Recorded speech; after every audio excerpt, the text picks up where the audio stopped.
So in this episode of Viral Rewind, we're looking at the Blazer.DOS virus. Now, Blazer is non-memory resident, so when it's run, it's not going to reside in memory, but it still has an infection routine, where when Blazer is run, it will infect the command.com in the root directory, and one random.com or exe in the current directory that it's run in. Blazer also has a destructive payload on a certain time and date, which we'll get to later, but first, let's look at the infection. So when we run Blazer, we get the little goat file printout, that little details about the virus, and now it has gone ahead and infected command.com in the root C directory, and also one .com or .exe file here in this temp directory, which is just a copy of the DOS directory. This is MS-DOS 6.2 we're using this on. So if we continue to run Blazer over and over, we'll infect more and more files. And you see it takes some time because some files are larger than others that it's infecting, so it takes a little longer. So let's speed this up using a batch file. And even with the batch file, you can tell it's taking more time than others at certain file infections. So again, what Blazer is doing is it's looking for one file to infect in the current directory, whether it's a .com or .exe file, at random, every time it's run, and adds its code to it. Blazer is not a stealth virus, so when it infects the .com or .exe files, we'll see their size increase.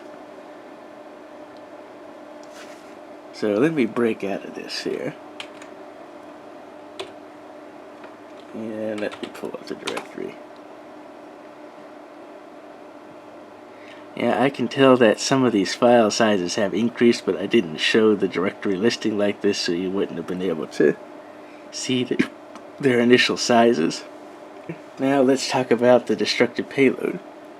Blazer has an interesting criteria for its payload. It has to be, the month and the day have to be the same, but also time-wise, the hour and the minute have to be the same. So it's got a very strict criteria, both date and time-wise, before Blazer's destructive payload goes. So let's go ahead and set that criteria, and then run Blazer and see what happens to all the files in this temp directory. So date, make it December 12th. The year is not relevant, it's only the month and day.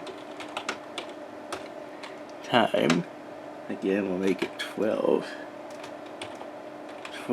and make it 0 seconds, so we got plenty of time. And now if we run Blazer, we get this assembly printout. In fact, it's actually done it twice, because it's probably rerun an infected file there. But we get this assembly printout along with Blazer's little logo, and of course they're trying to put their copyright on there in 1994. But if we look at the files in the temp directory, they're gone. What Blazer's destructive payload does, it's just a simple file deletion.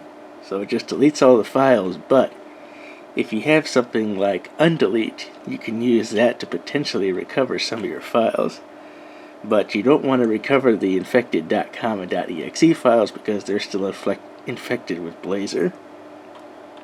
But other file types like dynamic link libraries or system files or even your own personal files with other extensions you can recover with undelete if it's able to do so. So we've cleaned out the temp directory. If I was to run command.com in the root directory, that would wipe everything out in the root directory along with ms-dos.sys and io.sys.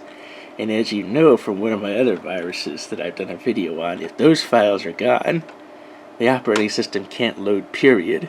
So we're going to avoid running that right now. This also has Windows for Workgroups 3.11 on there. This is a copy of that whole Windows directory and all the files. And it's got Blazer in there right now, but as you see, the time doesn't match. If we were to run Blazer, Blazer would just give us the normal printout again. So let's reset the time back to 12:12. Run Blazer once again.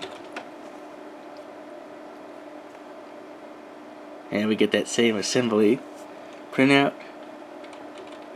Look at Windows directory, and everything's gone.